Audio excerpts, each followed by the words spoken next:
गांधी जी की कुछ नीतियां इतनी खराब थी कि यदि शायद उस समय अगर मेरा जन्म होता तो मैं खुद उनको गोली दाग देती। आप ये देखिए कि नेहरू को 2 किताबें लिखी नेहरू ने जेल के दौरान। आगा खां पैलेस के अंदर 2 किताबें लिखी, डिस्कवरी ऑफ इंडिया, भारत की खोज। अरे महामूर्ख भारत तो सदियों सालों से तेने क्या भारत खोज लिया। एक थप्पड़ नहीं पड़ा कभी नेहरू को और एक लाठी नहीं पड़ी गांधी को। बोले वो क्रांतिकारी ये हो गए आजादी के लड़ाई लड़ने वाले। और लाखों लाख लोग जो गोवा से लेके आसाम, जम्मू कश्मीर से लेके कन्याकुमारी तक मार दिए गए, जिनके परिवार के लोग ढूंढे नहीं मिले आज तक, उन लोगों को आतंकवादी लिखा है नेहरू ने अपने इतिहास में। और गांधी ने उन लोगों का समर्थन नहीं किया कभी भी। तो भाई हम इसको कैसे मान ले? सावरकर को तो मिलना चाहिए। 1901 में पहली होली विदेशी कपड़े थे, उसकी पहली होली वीर सावरकर के जलाई थी। पहले क्रांतिकारी थे विदेशों में, हिंदुस्तान की राजनीति में नहीं आए थे तब वीर सावरकर काले पानी का सजा काट रहे थे। कौन था उस समय गांधी? उस समय कहाँ थे गांधी? जब जेल से छूट के आए हैं उनको पीछे किसने खींचा है? दूसरी चीज पीछे किसने खींचा है?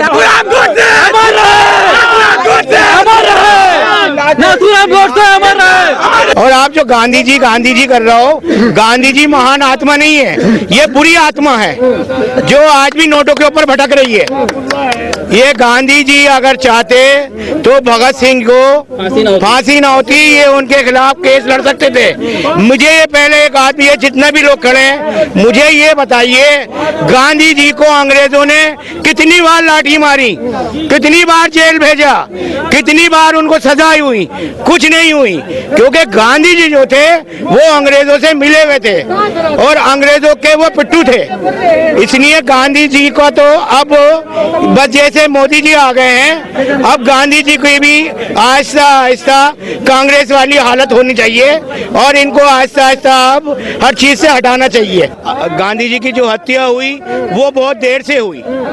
अगर गांधी जी की टाइम से हत्या न होती तो आज ये पाकिस्तान जो बांग्लादेश में था उस वक्त, ये बांग्लादेश से इंडिया का 20 किलोमीटर का रास्ता गांधी जी ने प्रस्ताव कर दिया था कि वहां से उसका रास्ता निकाला जाए। नाथूराम गोडसे ने इसका विरोध किया था और उनको इतना गुस्सा आया था कि जिस गांधी ने लाखों हिंदू मुसलमान, उस वक्त हिंदू मुसलमान का कोई नाम नहीं होता था, उस वक्त ये होता था सिर्फ आज़ादी का नारा, आज़ाद देश, आज़ादी का नारा होता था। इसलिए गांधी जी को नाथूराम ने सही मारा और मैं कह रहा हूँ सावरकर जी के साथ नाथूराम जी की भी सम्मान किया जाए और उनकी भी छुट्टी डिक्लेयर की जाए। जैसा आज ओवैसी ने कह दिया है, आपने भी कहा है नाथूराम गोडसे, ओवैसी ने भी यही बयान दिया है कि नाथूराम गोडसे को भी दे दो भारत रत्न। आप क्या कहेंगे? बिल्कुल मिलना चाहिए। अच्छा, अगर सच्चा भक्त वो था, भाई गांधी जी कौन थे? गांधी जी किसके लिए लड़े? देश के लिए लड़े, अंग्रेजों के विरुद्ध लड़ रहे थे। भाई सुन, गांधी जी अंग्रेजों से जो लड़ रहे थे तो उस वक्त के गांधी जी आतंकवादी थे, अंग्रेजों की नजर में आतंकवादी थे वो।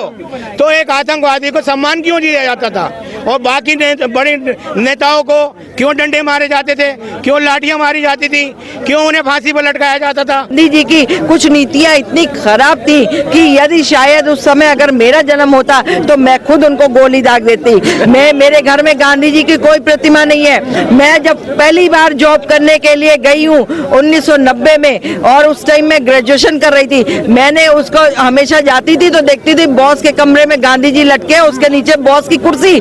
मैं जाके सबसे पहले जो है बॉस के कमरे में गांधी जी को ही पलट के आती थी। 1 दिन हो गया, 2 दिन हो गया, बॉस फिर सीधा करता था। बॉस से एक दिन पूछ ही लिया आखिर ये कौन करता है। लोगों को पता था, लोग चुप हो गए, कुछ नहीं बोले, मुस्कुराए। हम भी वहीं पे बैठे हुए थे, हम भी नहीं कुछ बोले।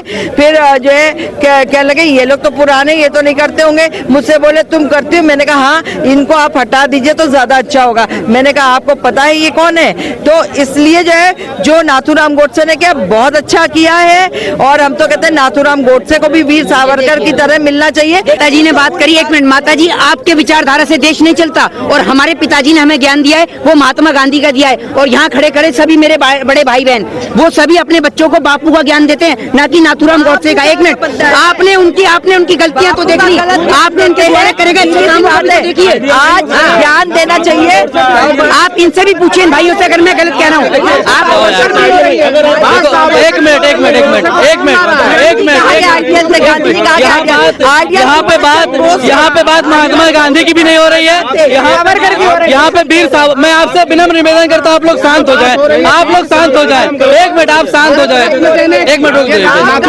सर बात हो रही है वीर सावरकर की, यहाँ पे बात हो रही है, पहली चीज सर एक मिनट, सर एक मिनट, बात आ रही है, कौन ला रहा है नाथूराम गोडसे की बात, कौन ला रहा है गोडसे की बात, कहाँ से नाथूराम गोडसे की यहाँ पे बात वीर सावरकर की जी की बात, जो इन्होंने कहा बीजेपी और आरएसएस का यही काम है कि गांधी जी को गलत साबित करना। इनको पता नहीं है कि जब देश हमारा गुलाम था तो आजादी दिलाने में महात्मा गांधी का अहम एक योगदान था और उसी को आरएसएस उसी को मानती है।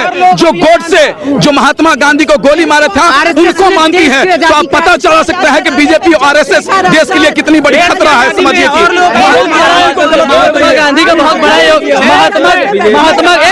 महात्मा गांधी का बहुत बड़ा योगदान था।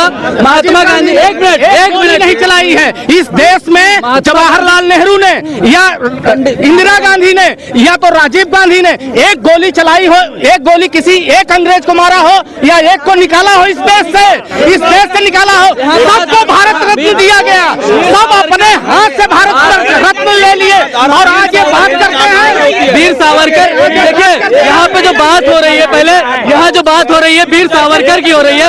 एक मिनट यहाँ जो बात हो रही वीर सावरकर की हो रही है, महाभारत हुई। एक मिनट यहाँ जो बात हो रही वीर सावरकर की हो रही है, और वीर सावरकर महात्मा गांधी से मात्र 14 साल छोटे थे। पहली चीज 1901 में पहली होली विदेशी कपड़े थे, उसकी पहली होली वीर सावरकर के जलाई थी। पहले क्रांतिकारी थे विदेशों में, हिंदुस्तान की राजनीति में नहीं आए थे तब वीर सावरकर काले पानी का सजा काट रहे थे। कौन था उस समय गांधी? उस समय कहाँ थे गांधी? और जब जेल से छूट के आए हैं उनको पीछे किसने खींचा है? दूसरी चीज पीछे किसने खींचा है? जब 1906 में एक मिनट 1906 में राजनीति से बाहर किसने किया? 1906 में जब वीर सावरकर 1906 में वीर सावरकर जी 1906 में एक मिनट 1906 में जब वीर सावरकर जी अब इंडिया आए थे तो उन्होंने पहली मुलाकात उनसे हुई थी महात्मा गांधी जी से। महात्मा गांधी जब 1906 में 1916 में तो गांधी हिंदुस्तान की राजनीति में आया। पहले मुलाकात थी। अरे यार ये जो गांधी परिवार है ना, ये गांधी परिवार जब सुभाष चंद्र बोस को नहीं छोड़ा, आप समझिए सुभाष चंद्र बोस को नहीं छोड़ा, इस गांधी परिवार ने लाल बहादुर शास्त्री को नहीं छोड़ा। ये इस देश को खा गए सुभाष चंद्र।